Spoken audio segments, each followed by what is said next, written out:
بسم اللہ الرحمن الرحیم المفعول المطلق وهو مصدر بمعنى فعل مذکور قبلہ۔ منصوبات کی بحث کو شروع کر رہے ہیں۔ اب پہلے 12 منصوبات کا ذکر کیا تھا، اب ایک ایک کی تفصیل بیان کریں گے۔ سب سے پہلے انہوں نے بتایا کہ المفعول المطلق، مفعول مطلق۔ مفعول مطلق کا مطلب یہ کہ جو ایسا مفعول کہ جو کسی قید کے ساتھ مقید نہیں ہوتا، یعنی وہ مفعول بھی نہیں ہوتا، مفعول فی نہیں ہوتا، مفعول لہو نہیں ہوتا، مفعول معہ نہیں ہوتا، ان تمام قیودات سے آزاد ہوتا ہے۔ اور عام طور پر جو مفعول مطلقاً مفعول کہتے ہیں تو اس سے یہی مفعول مراد ہوتا ہے۔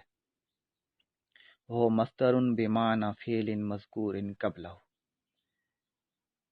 یہ مفعول مطلق کی تعریف بتائی ہے انہوں نے کہ مفعول مطلق وہ مصدر ہے، وہ مصدر بمعنی فعل مذکور قبلہ، مفعول مطلق ایسا مصدر ہے کہ جو بمعنی فعل مذکور، جو فعل مذکور کے معنی کے ساتھ ہوتا ہے، قبلہ، اور وہ فعل مذکور اس سے پہلے ہوتا ہے۔ یعنی مفعول مطلق ایسا مصدر ہے جو اپنے ما قبل فعل مذکور کے معنی کے ساتھ ہوتا ہے۔ مفعول مطلق ایسا مصدر ہے جو اپنے سے پہلے ذکر کیے گئے فعل کے معنی کے ساتھ ہوتا ہے۔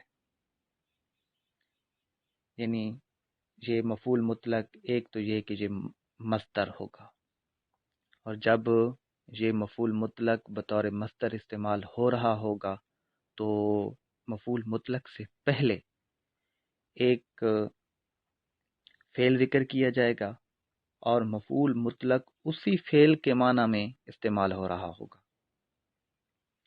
آگے مثالوں سے سمجھ آ جائے گی۔ فرمایا کہ وَيُذْكَرُ لِلتَّأْكِيدِ، تعریف کرنے کے بعد صاحب کتاب اب مفعول مطلق کی گویا کہ اقسام بتا رہے ہیں کہ مفعول مطلق کن کن چیزوں کے لیے استعمال ہوتا ہے۔ وَيُذْكَرُ لِلتَّأْكِيد، پہلی صورت بتائی کہ مفعول مطلق تاکید کے لیے استعمال ہوتا ہے، کہ ضربت ضربا۔ اب یہاں دیکھیں اور اس مثال پر تعریف کو بھی لاگو کریں۔ ضربت فعل بفاعل، ضربن مفعول مطلق۔ اب ضربن مفعول مطلق ہے اور ضربن مصدر ہے۔ ضربن سے پہلے ضربت فعل جو ذکر کیا گیا ہے، اور یہ ضربن سے پہلے ذکر کیا گیا ہے، اور یہ جو ضربن مفعول مطلق ہے یہ فعل مذکور کے معنی میں ذکر کیا گیا ہے۔ یعنی ضربن میں فعل مذکور کے معنی پائے جاتے ہیں۔ ضرب تو میں نے مارا، ضربن مارنا۔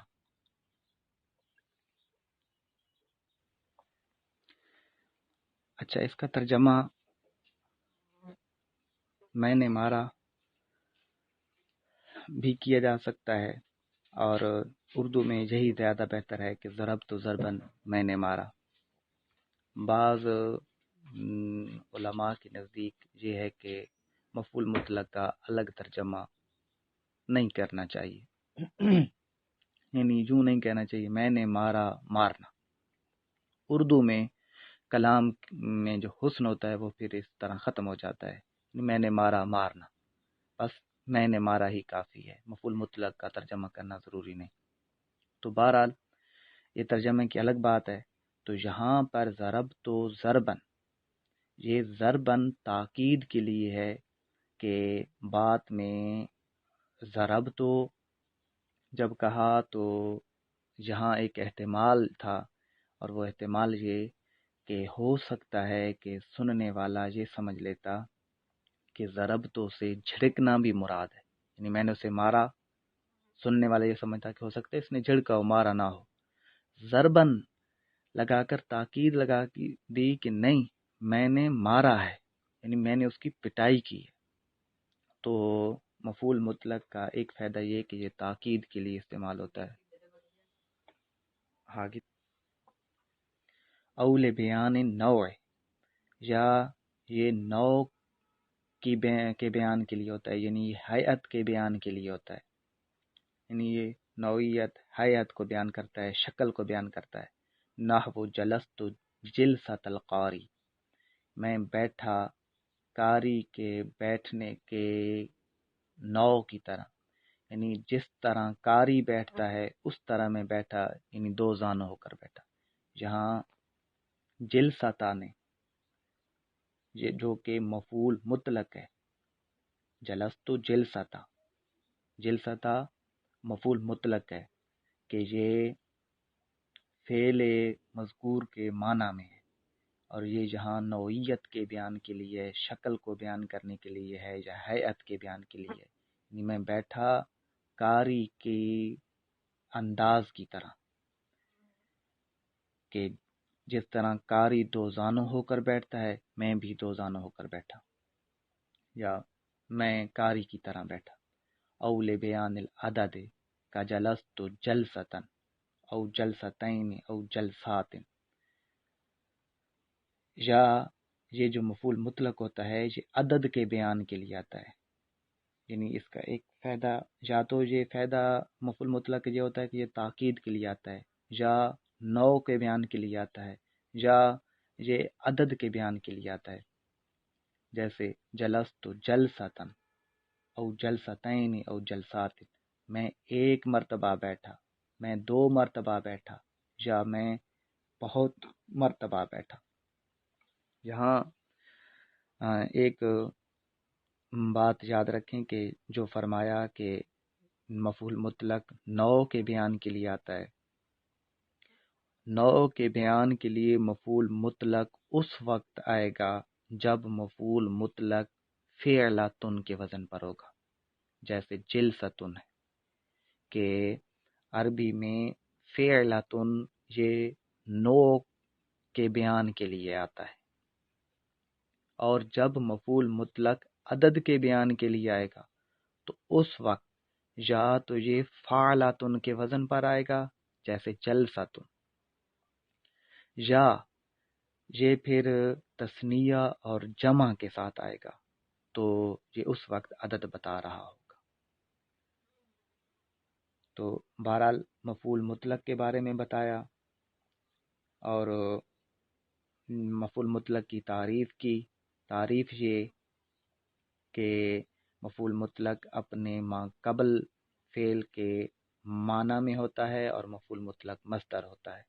پھر تین فوائد بتائے یا تین اقسام بتائیں کہ مفعول مطلق تاکید، ایک تو یہ مفعول مطلق کی ایک قسم یہ کہ وہ تاکید کے لیے آتا ہے، یا نوع کے بیان کے لیے آتا ہے، یا عدد کے بیان کے لیے آتا ہے۔ آگے فرمایا وقد یکون من غیر لفظ الفعل المذکور، اور مفعول مطلق کبھی کبھی لفظ مذکور، فعل مذکور کے لفظ کے علاوہ سے بھی آتا ہے۔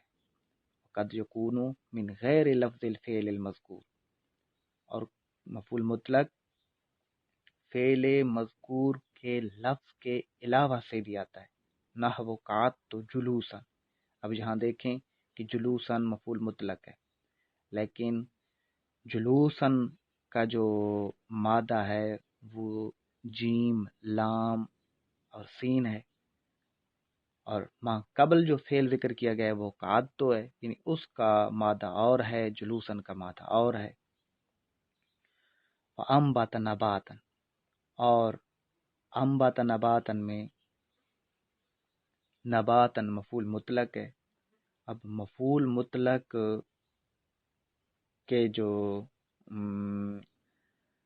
الفاظ ہیں وہ ما قبل کے الفاظ کی طرح تو ہیں، پیچھے انہوں نے یہ بتایا کہ وقد یکون من غیر لفظ الفعل المذکور، کہ مفعول مطلق مذکور فعل کے لفظ کے علاوہ کے لیے آتا ہے۔ قعدت تو جلوسن میں تو یہی بات ہے کہ جلوسن کے اور الفاظ ہیں، قعدت تو فعل مذکور کے اور الفاظ ہیں۔ وَأَنبَتَ نَبَاتًا میں باب الگ ہے، یعنی فعل مفعول مطلق جو ذکر کیا جائے گا یہ ما قبل فعل کے یا تو حروف اصلیہ بھی بدلے ہوئے ہوں گے، جیسے قعدت تو جلوسن میں، یا پھر باب الگ ہوگا کہ انبت نباتن میں انبتا فعل مذکور ہے، نباتن مفعول مطلق ہے، انبتا اور باب سے ہے، باب افعال سے ہے، اور نباتن باب ناصرہ ینصرو سے ہے۔ تو یہی بتایا کہ یا پھر فعل جو مذکور ما قبل ہوگا وہ یا تو اس کا باب الگ ہوگا یا پھر